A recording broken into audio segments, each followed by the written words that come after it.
Hello viewers, আসসালামু আলাইকুম। Welcome back to my channel.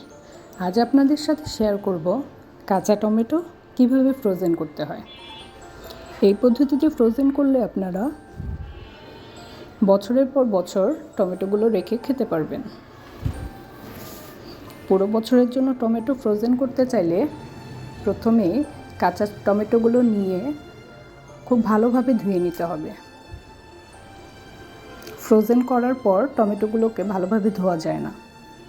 টমেটোগুলো আপনারা যে শেপে রান্নায় ব্যবহার করতে চান সেই শেপে কেটে নিতে হবে। আপনারা চাইলে 4 ভাগ করে কেটে নিতে পারেন।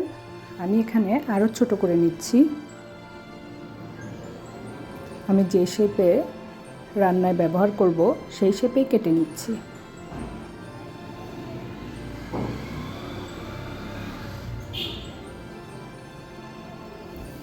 প্রথমে 4 ভাগে ভাগ করে সেগুলোকে আরও 2 ভাগ করে নিচ্ছি। বোটাগুলো এবং নিচের অংশ ফেলে দিতে হবে। একবার ফ্রোজেন করে ডিফ্রস্ট করলে সেটি ভালোভাবে কাটা যাবে না, এজন্য আগে থেকেই কেটে নিতে হবে। ফ্রোজেন করার পর বক্স থেকে বের করে শুধু রান্নায় দিয়ে দিলেই চলবে। ডিফ্রস্ট করার কোনো প্রয়োজন নেই। আপনারা চাইলে পাকা টমেটো এই পদ্ধতিতে ফ্রোজেন করতে পারেন। পাকা টমেটো যেহেতু অনেক নরম হয়, তাই পাকা টমেটোগুলো ভালোভাবে কেটে ধুয়ে নিতে হবে এবং বক্সে ফ্রোজেন করতে হবে। যতগুলো টমেটো রান্নায় ব্যবহার করা হবে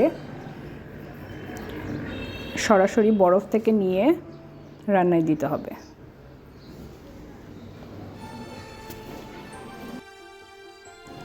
আপনারা শীতের আর কোন সবজির ফ্রোজেন পদ্ধতি জানতে চান আমাকে কমেন্ট করে অবশ্যই জানাবেন।